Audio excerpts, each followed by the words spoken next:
Undistracted. It is a genuine pleasure to have Marc Fennell joining us. You've done many great projects, but one we're focusing on at the moment is called The Kingdom, airing on SBS and also on demand. Thank you for your time today. Oh, the pleasure's entirely mine. Thank you for having me. Of course. And in making this documentary, it's really the first time you've publicly spoken about some of your upbringing around church, around Pentecostal Christianity as well. What was the role that Christianity played for you growing up? Well, I was sort of born into it. So we grew up Mum came over from Singapore, Dad was born here. And so we sort of grew up in Pentecostal churches right around Sydney, which is where I was raised. And I think what often gets lost is the fact that there's like thousands of Pentecostal churches. A lot of them aren't the big mega churches, as you well know. So we kind of grew up in a lot of the small ones, the ones that meet in sort of RSL clubs and, school halls. But it kind of began with the big one, the church that would eventually become Hillsong, but at the time was called CLC, Christian Life Centre. And so it was something I was sort of born into. And I think one of the things that the film kind of charts in amongst sort of a big picture of how did the Pentecostal world get to the point that it's at now and where does it go next? Part of the thread in there is actually charting me, which, by the way, I will say was not the original plan. The original plan did not involve me sitting in front of a camera just like blurting out my life story. That happened later.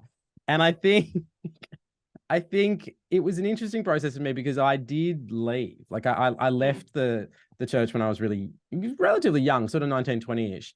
And I sort of quiet quit and never really, as you mentioned, I've sort of sporadically mentioned it here and there, but I've never really gone, okay, I should address this.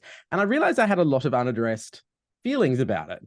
And so it's in part a wide angle view of Pentecostal Christianity, but also me going, I was sort of born into this thing, didn't have a lot of choices in the early days, and gradually I had to kind of find my own way through what I believed and where I sit within that world. And I think that journey forms a part of the film as well. Yeah, it's part of the reason why you had to bring in your personal experience, because it was just a story that was so close to home. Of course, as a journalist, as someone telling this, you have to kind of show your hand a little bit. That's exactly it, right? That is exactly it. I think you have to. I don't like being a story. So I think you can tell watching it. I'm like, oh, he looks uncomfortable. I don't like being a story. But I think at a certain, when you're doing something that you do have a personal experience of, I do think you need to be upfront with the audience where you're coming from. And that's really where it started. It was like, look, this is my background. This is where I'm at. And I think that is part of the job of being fair, right? Because once you're upfront with the audience about what your experiences are and what your kind of attitudes are, you're kind of inviting the audience to judge your fairness, right? You're inviting the audience to go, all right, well, I can see where he's coming from. And you can tell he's trying to do this for this group and that for that group. And I think it's actually, if you were to pretend like it wasn't a part of your life, you'd actually be doing a disservice to everybody, disservice to the people that you're talking to, who you're asking to share. And of course, a disservice to the audience, who eventually will find out if they care enough. And then they'll feel cheated. So I'm like, look, I'm just going to be upfront about where I'm coming from. And then please judge the fairness of this inquiry accordingly. I don't think it's always necessary for journalists to be sort of upfront about their background. I think it's not a bad thing to do. I often say, because I come from the world of kind of narrative podcasts, narrative documentaries, I always think it's important to kind of tell an audience early on, like, why am I trusting this person as my guide to this world, right? It's not just about like, hello, I'm Marc Fennell and I'm on a journey, which I'm guilty of doing and other things. Yeah. But I think it's actually about saying to the audience, look, this is where I'm coming from. This is why I think you should follow me into this, because there's no shortage of documentaries about Pentecostal Christianity and particularly Hillsong, particularly at the moment. I think it's important to say, look, this is why it matters to me, and I hope you understand why I'm invested in it. And I think that's the root of it. It's good that you explain that, because one of the reasons why I wanted to speak to you specifically, when there are so many other documentaries about this, there are so many about Hillsong right now, is that the approach you take, I think, includes not only your personal experience, not just conversations with people who've had really legitimate, horribly traumatic experiences, but you also talk about why something like what's happening at Hillsong right now is going to impact the Pentecostal experience around Australia. Like, the identity of church in Australia right now is being rethought in so many ways. And I think you do take a genuinely balanced approach to starting that conversation. Why does it intrigue you, though, that particular angle, that particular question, how, you know, Hillsong's quote unquote demise is going to impact Pentecostal Christianity more broadly? I'm not sure Hillsong's necessarily facing a demise. I do think it's in crisis and will be for some time. I shouldn't laugh as I say that, because that's people's real lives and real spiritual journeys. And I don't mean to make light of it, but I do think what they're experiencing right now is significant, right? And it's also a mistake, I think, sometimes that journalists and the media make, which is talking about the church as a monolith. And actually, that's not how it operates. We're talking about lots of individual people's journeys sitting within communities, some of which are vastly different. They're still Pentecostal, but they're vastly different to what Hillsong looks like. And I think one of the reasons why I kind of came at it the way that I did, which is I'm in this weird position, right, where I was born into this world. I've experienced the big churches, the small churches, but I've also left, right? I'm not in there, but I still have family who's inside Pentecostal churches of different sizes, right?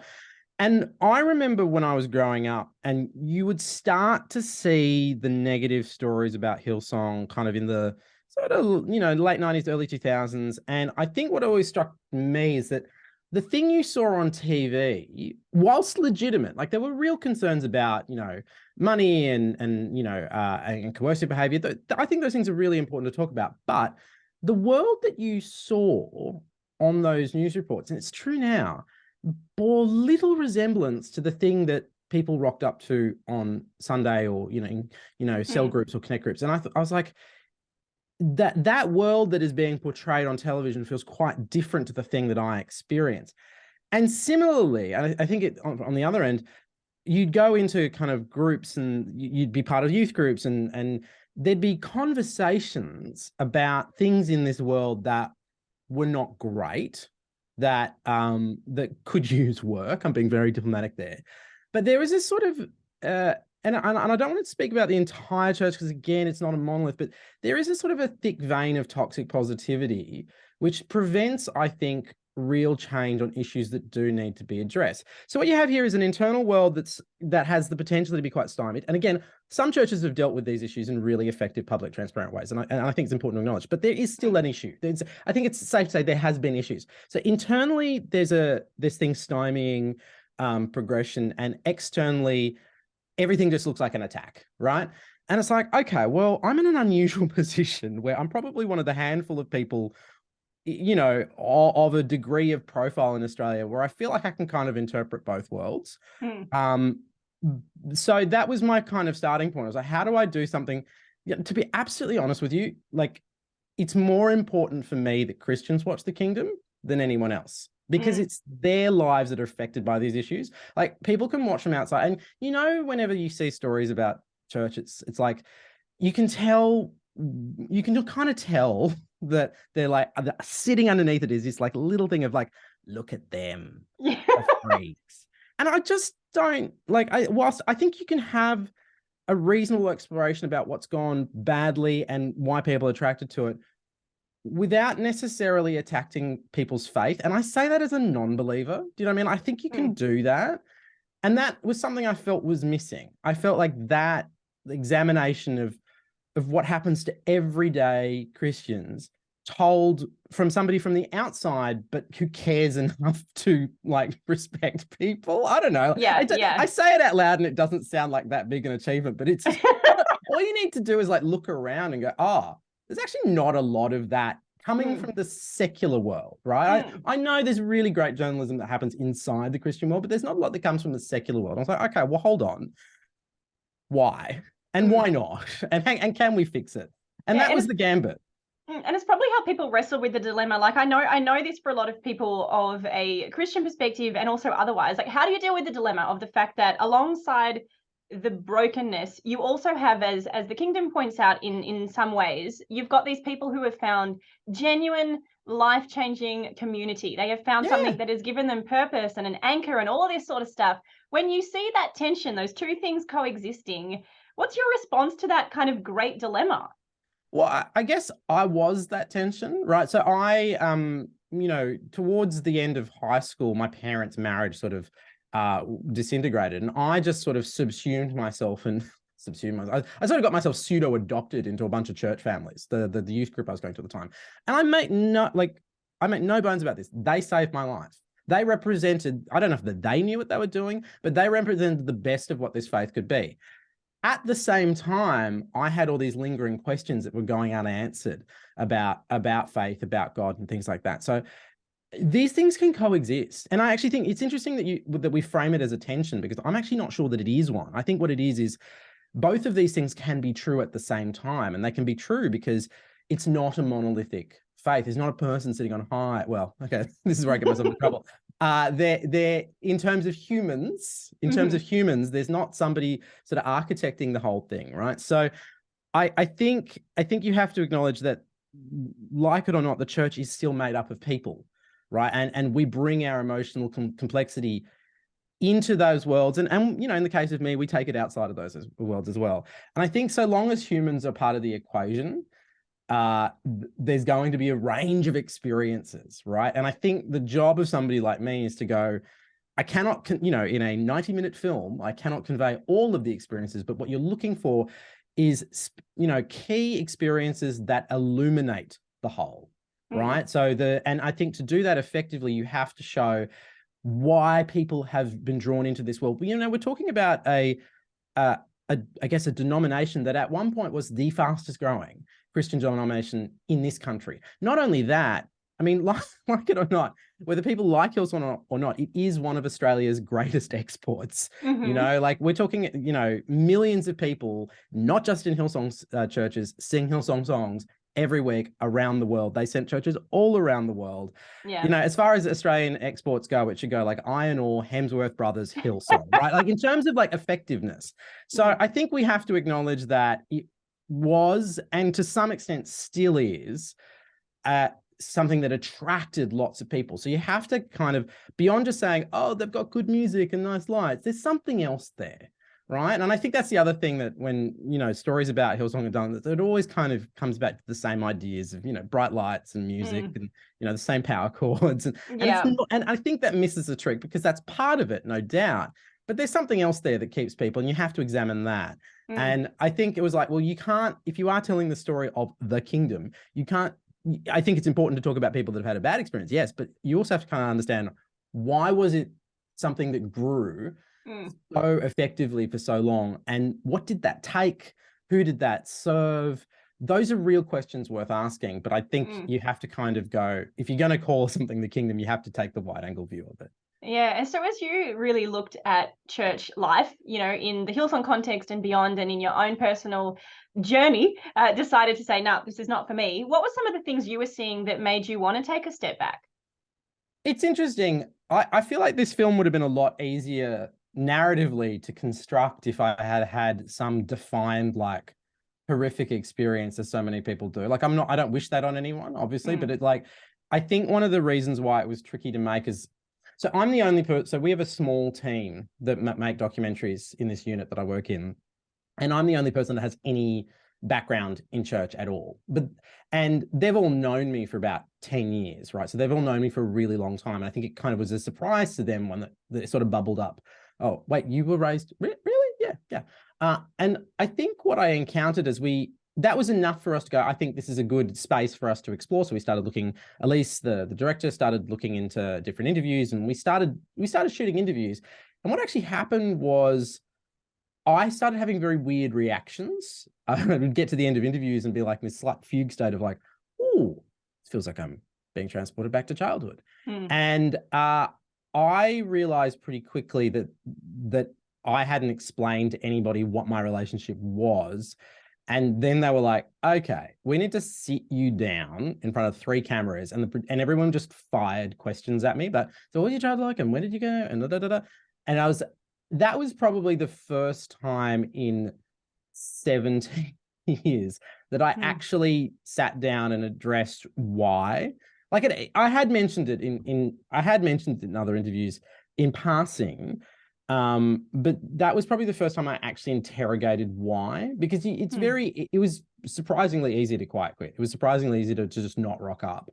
And that actually is something to be said about the bigness of the Pentecostal world. It's quite easy to, unless you're sort of ingratiated with sort of smaller groups, or like a youth group, I think at the time would have been more relevant. it's actually quite easy to just recede, walk out the door, and for no one to notice. And actually, to the point that the first church I did visit after 17 years actually was not in Australia. It was actually one of the churches in the US that we didn't get on camera. And I'm kind of glad we didn't get on camera, because I walked in there and I had, and this is going to sound awful, but I had like this immediate fight or flight reaction. I hadn't been in one for so long. I sat in the back row. I looked where the exits were. Like that was, I think that was the moment I was like, I've not dealt with this at all. Yeah, there's some things to process here. Yeah. And I think, you know, to come back to the core of your question, so I'm terrible at answering questions directly, my bad. To get back to the core of your question, I think for me, the questions started stacking up. Like, you start with your sort of classics of like, what about things happen?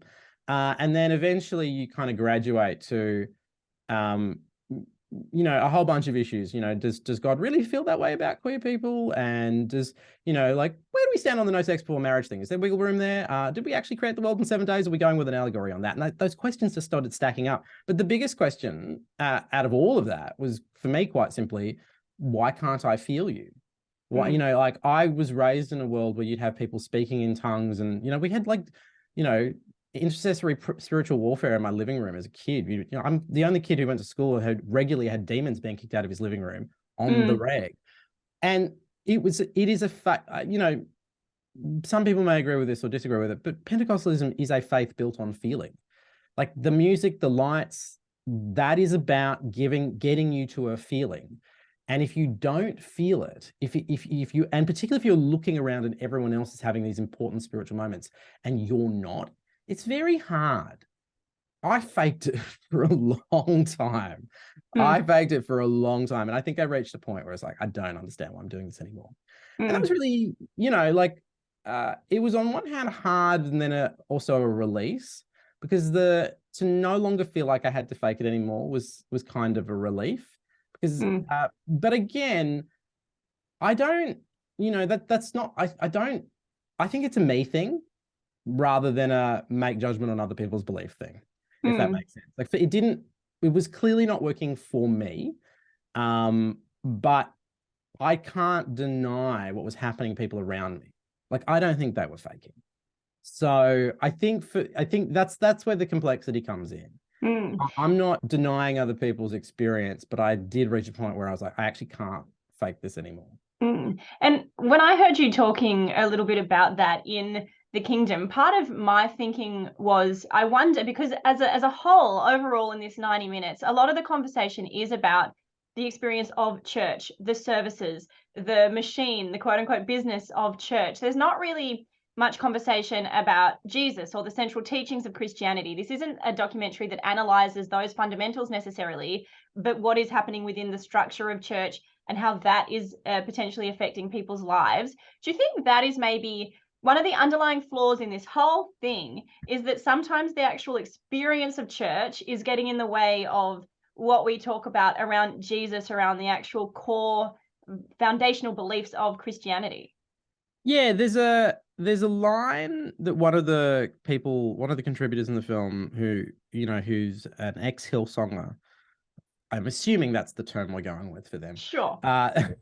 She says something at the end where it's actually, you know, she has a very bad experience. She's left, she says something that's always stuck with me. And as soon as she said it in the interview, it kind of stuck in my brain, which is, it's actually strengthened her faith. Because now when she looks around at church environments, she does something very simple. She measures the behavior she's witnessing in church structures, in everyday behavior. She measures it against Christ. And it makes it really easy for her to make decisions about what she thinks as community she does and doesn't want to be part of, because she just measures it against Christ. And I think it's a really important idea that she says, because I'm not equipped to say it, right? I don't have the experience to measure something against. But I think it's important to kind of recognize that, you know, particularly as people have variable experiences within Pentecostal churches, that there's not a one-size-fits-all solution to that. Some people absolutely find their home and belonging in these environments. And, you know, you can see people in the film that have that experience. Some people get out and never want to, just want to walk away and never deal with it again, and just, like, just their lives are better. And then there's a lot of people in there who are kind of picking through the rubble and going, what is the core of what I actually believe? What is the core of this that is true to me? And I think those are the most interesting, to me at least, those are the most interesting stories, because it's a sort of watching people rebuild their faith has always been intriguing to me. So I think that aspect, you're right, it's not a big focus on, firstly, I'm kind of at pains to point out to people that it is an interrogation of a model rather than an attack on faith, right? And I think the model is worthy of examination because it is so often replicated. And sort of one of the opening, I guess, ideas of the film is that it's no one likes to admit it, but a whole bunch of Pentecostal churches, some of which have lived in Hillsong's shadow for many years, they're setting up shop pretty much in Hillsong's backyard. No one likes to admit it. And it's really funny seeing how people's faces kind of seize up when you put that idea to them. They're like, no, definitely not. No one likes to be accused of sheep stealing, but I actually think what it is that those churches have all privately, well, not all of them, but many of them have kind of privately admitted that they're inheriting. They're inheriting, people from Hillsong who've been hurt, who are looking, or at the very minimum, are looking for something different, right? And I think that tells you that there is an inflection point. We are living through an inflection point right now where something has shifted. And I think that's why it's important to look at, because in this moment, with new churches essentially having the potential to kind of, move into that space, there's an opportunity for change. There's an opportunity to address some of these things, volunteerism, honor culture, how we talk about giving, how we talk about offering. There's an opportunity to examine that and go, do we want to do it exactly the same way? Do we want to maybe rethink how we do this? And that's not a thing I can answer because I'm not in the world. But I would hope that, people watching, particularly people in the church, and it isn't necessarily about people specifically within the Pentecostal church. What I would like is for Christians to look at it and go, and then look at their own community and go, how much of that's applicable to my community? Because some of it won't be, and that's okay. And in fact, that's kind of great, right? But I think what I hope is that people look at it and whenever you make a film like this, what you're actually doing, and this is true of this film and Stuff the British Style and a whole bunch of other things that I make, I'm not starting a conversation, but I'm injecting ideas into a conversation that I can't finish. It ends with what people take into their church communities, into their cell groups and connect groups and Bibles. That's where it ends or where it develops. And I guess I kind of hand it back to the faith and see what the faith does with it, if you know what I mean.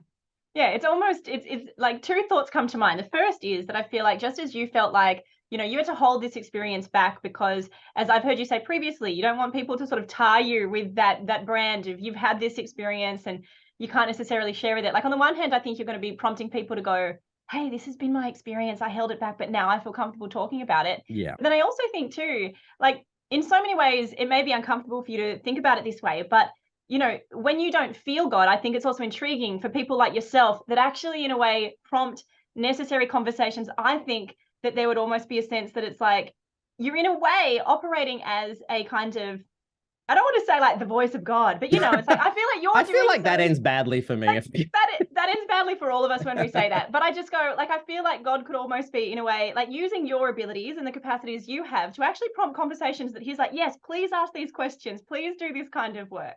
That's the exact point I want my mum to hear because I know she's listening to this. Big Hope 103.2 fan, and that's the point I want her to hear, that her backslidden son might be being a vessel for God. That's the part I need her to hear.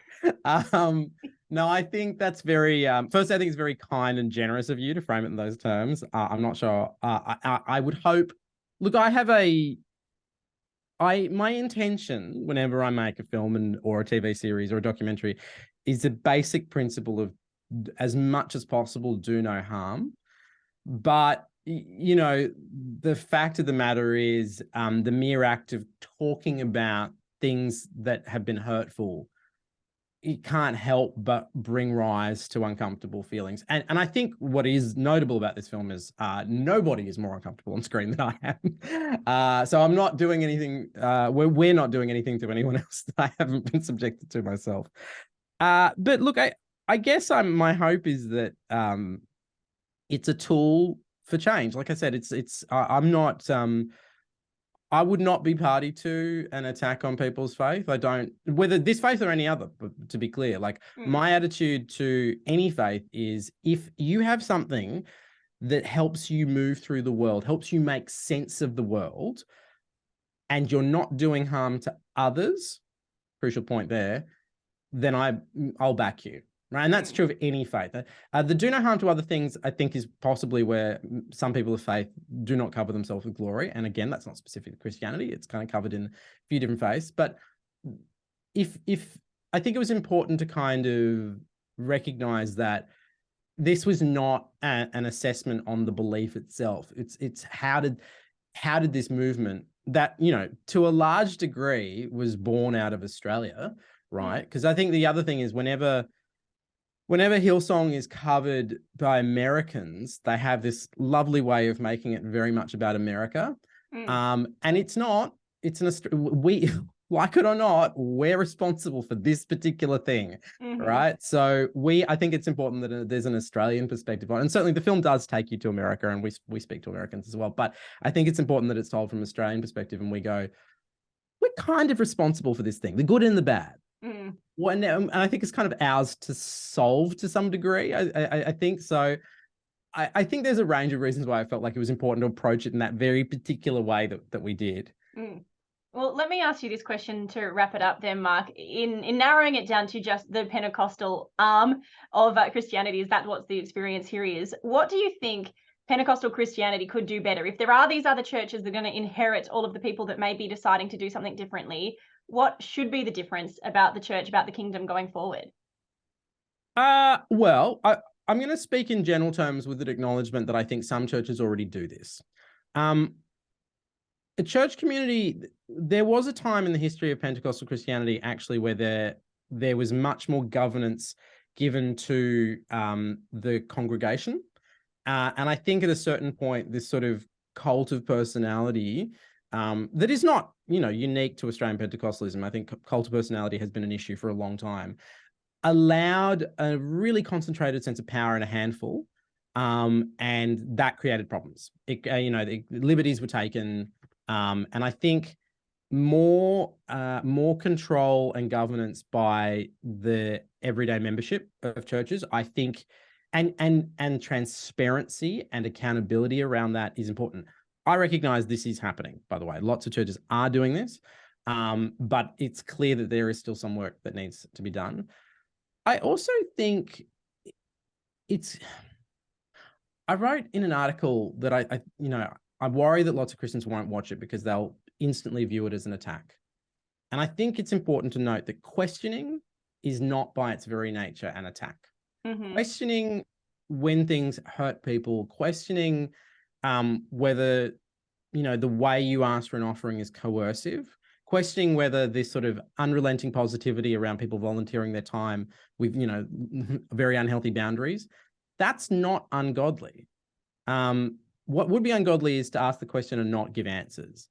And I note that this has improved. Like you can see, particularly under what's management's happening in a place like Hillsong, you can see they're talking about it more. But that's, you know, big, shiny in public and on the big stage. I think where it really matters is those small everyday decisions, which are not kind of exposed to the public.